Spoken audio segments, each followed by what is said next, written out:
তৃণমূল পর্যায়ে সাংগঠনিক কার্যক্রম জোরদার ও জনগণের আস্থা অর্জনের লক্ষ্যে দিনাজপুরের বীরগঞ্জে দল পুনর্গঠন নিয়ে আয়োজিত বিএনপির এক মতবিনিময় সভায় ঐক্যের বার্তা দিয়েছেন দিনাজপুর ১ আসনের সংসদ সদস্য আলহাজ মোহাম্মদ মঞ্জুরুল ইসলাম এবং ১০ নম্বর Mohanpur UP chairman Mohammad Shahinur Rahman Chowdhury.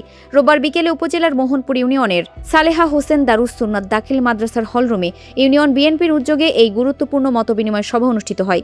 Mohanpur union বিএনপির সভাপতি মোহাম্মদ ফেরদৌস হোসেন মণ্ডলের সভাপতিত্বে এবং সাধারণ সম্পাদক মোহাম্মদ আব্দুল খালেকের সঞ্চালনায় অনুষ্ঠিত এই সভায় উপজেলা ও ইউনিয়ন বিএনপি সহ দলটির অঙ্গ ও সহযোগী সংগঠনের নেতাকর্মীরা উপস্থিত ছিলেন। প্রধান অতিথির বক্তব্যে সংসদ সদস্য মোহাম্মদ মঞ্জুরুল ইসলাম বলেন, দলের সাংগঠনিক ভিত্তিকে আরও শক্তিশালী করতে হলে সবাইকে ঐক্যবদ্ধভাবে কাজ করার কোনো বিকল্প নেই। তৃণমূলের নেতাকর্মীদেরই দলের মূল শক্তি হিসেবে উল্লেখ করে তিনি আরও বলেন, দলীয় শৃঙ্খলা বজায় রেখে প্রতিটি ইউনিয়নকে সক্রিয় করার মাধ্যমেই জনগণের প্রকৃত আস্থা ও ভালোবাসা অর্জন করা সম্ভব। এছাড়া মতবিনিময় সভায় বক্তব্য প্রদানকালে বক্তারা দল পুনর্গঠনের চলমান কার্যক্রম সফল করতে নেতাকর্মীদের আন্তরিকতা, পারস্পরিক সৌহার্দ্য ও সাংগঠনিক ঐক্য বজায় রেখে কাজ করার উদ্যত আহ্বান জানান।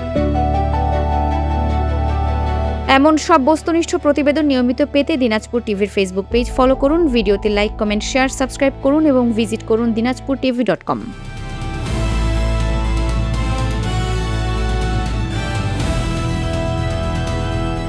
দিনাজপুর টিভি মানুষের জীবনের কথা বলে।